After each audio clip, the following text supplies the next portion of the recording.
Cabinet ministers కి ఆశ్చర్యం వేస్తా ఉంది. ఇన్ని అవకతవకలు చేయగలిగారా అని. వరదలు వచ్చాయి, 2,000 కోట్ల రూపాయలు రిలీఫ్ లో డబ్బులున్నాయని పెట్టారు. నేను కూడా అనుకున్నా 2,000 కోట్లు ఉందేమో అని. అంటే ఇంత అనుభవం ఉంటే నాకే అర్థం కాలేదు.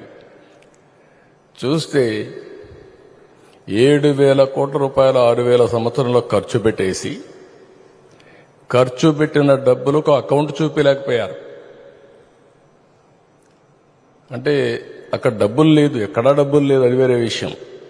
కేంద్రం ఇచ్చిన డబ్బులన్నీ డైవర్ట్ చేసేశారు. ఏ అకౌంట్లో డబ్బులు లేదు, జీతాలు కూడా ఇవ్వలేని పరిస్థితి, చాలా సమస్యలు వచ్చాయి. అయితే చాకచక్యంగా 1 by 1 చేసుకుంటూ వచ్చాం. ఈ సందర్భంగా నేను ఒకటే మిమ్మల్ని అందరినీ కోరుతున్నాం, ఈరోజు మనం గెలిపించారు ప్రజలు. చాలా యాస్పిరేషన్స్ పెట్టుకున్నారు, మామూలు కాదు. ఎప్పుడు కూడా నేను రాజకీయాల్లోకి వచ్చిన తర్వాత చూశాను, మొట్టమొదటిసారిగా 93% స్ట్రైకింగ్ రేట్, 58% ఓటేసిన సందర్భం ఎక్కడా జరగలేదు. తెలుగుదేశం పార్టీలో వేవ్స్ చూశాను మేము. 94లో ఉధృతమైన వేవ్ అది, అప్పుడు కూడా ఇంత మెజారిటీ రాలా. ఆ తర్వాత 83 కానీ 84 కానీ 99 కానీ ఎప్పుడు కూడా రానటువంటి విజయం వచ్చిందంటే, ఎన్నికల సమయంలో మీరందరూ ఒకటే గుర్తుపెట్టుకోవాలి, 3 పార్టీలు అనుసరించిన విధానం, అభ్యర్థుల ఎంపిక మొదలుకొని ఎన్నికల క్యాంపెయిన్ దగ్గర నుంచి ఏ చిన్న పొరపాటు జరగకుండా ముందుకెళ్లాం.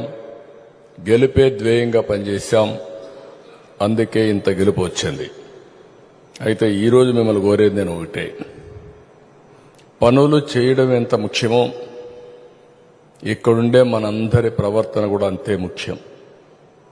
ప్రజలకు ఆమోదయోగ్యంగా ఉండాలంటే మనందరం కలిసి ఎప్పటికప్పుడు ప్రజా సమస్యల్ని పరిష్కారం చేస్తూనే ప్రజలకు మెచ్చుకునే విధంగా మన నడవడుకుంటే ఎవ్వరు ఏం చేయలేరు.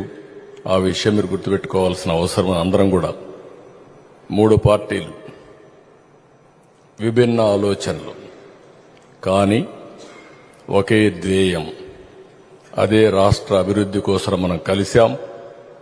ఈ కలయిక శాశ్వతంగా ఉండాలని నేను మనస్ఫూర్తిగా ఆకాంక్షిస్తున్నా. 3వసారి ప్రధానిగా నరేంద్ర మోడీ గారు అయ్యారు.